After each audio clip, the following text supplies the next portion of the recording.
നമുക്ക് പായസം ഉണ്ടാക്കിയല്ല. അപ്പോൾ ഗായ്സ് പായസം. Hello guys, അപ്പോൾ ഇന്നൊരു പാലട പായസം മിക്സുമായിട്ടാണ് നമ്മൾ വന്നേക്കുന്നത്. ആദ്യം തന്നെ പാൻ വയ്ക്കുക, അതിലേക്ക് കുറച്ച് പഞ്ചസാര ഇട്ടിട്ട് ഇങ്ങനെ മെൽറ്റാകുന്നത് വരെ ഇളക്കി കൊടുക്കുക. കാരണം എന്ന് വെച്ചാൽ ഈ പായസം ഒരു കളർ നമുക്ക് അങ്ങനെ കിട്ടാൻ വേണ്ടിയിട്ടാണ് ചെയ്യുന്നതെന്ന് യൂട്യൂബ് നോക്കിയപ്പോൾ പറഞ്ഞത്. അപ്പോൾ നമ്മളത് നോക്കി ചെയ്ത്. അപ്പോൾ കളറൊക്കെ മാറി വരുമ്പോഴാണ് നമ്മൾ അടുത്ത സ്റ്റെപ്പ് ആക്കേണ്ടത്. ആ കളർ മാറുന്നവരെ ഇങ്ങനെ ഇളക്കണം കേട്ടോ. ഇളക്കി കഴിഞ്ഞാൽ ഇങ്ങനെ വെള്ളം ഒഴിക്കുന്നതായിട്ട് ഇന്ന് യൂട്യൂബ് കണ്ടത്. അങ്ങനെ ഒഴിച്ചപ്പോൾ നമ്മൾ ഫ്ലോപ്പായിട്ടുള്ളത്. അതിനുശേഷം നല്ല ഭംഗിയുണ്ട് കേട്ടോ, ഇങ്ങനെ തിളച്ച് വരുന്നതാണ്. അപ്പോൾ അതിങ്ങനെ ആസ്വദിച്ച് നിൽക്കുമ്പോഴാണ് പാലൊഴിക്കേണ്ടത്. പാലൊരു 1.5 ലിറ്റർ പാലാണ് നമ്മൾ ഒഴിച്ചത്.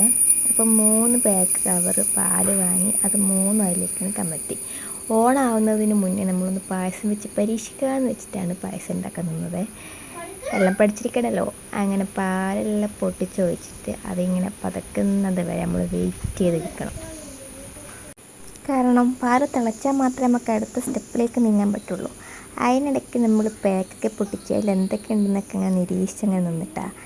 അതിൽ അണ്ടിപ്പരിപ്പ്, മുന്തിരി, പഞ്ചസാര തുടങ്ങിയ എല്ലാ ഐറ്റംസും അതിൽ തന്നെ ഉണ്ടായി. അപ്പോൾ പാൽ തിളച്ചതിന് ശേഷം മാത്രം കുറച്ച് പഞ്ചസാര നമ്മൾ എക്സ്ട്രാ ഇടണം കേട്ടോ. പായസം എന്ന് പറയുമ്പോൾ കുറച്ച് അധികം മധുരം വേണമല്ലോ.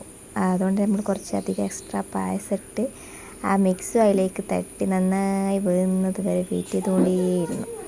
അങ്ങനെ ഫൈനലി നമ്മുടെ കിടിലം പോലത്തെ പായസം റെഡി ആയിട്ടുണ്ട് ഗൈസ്.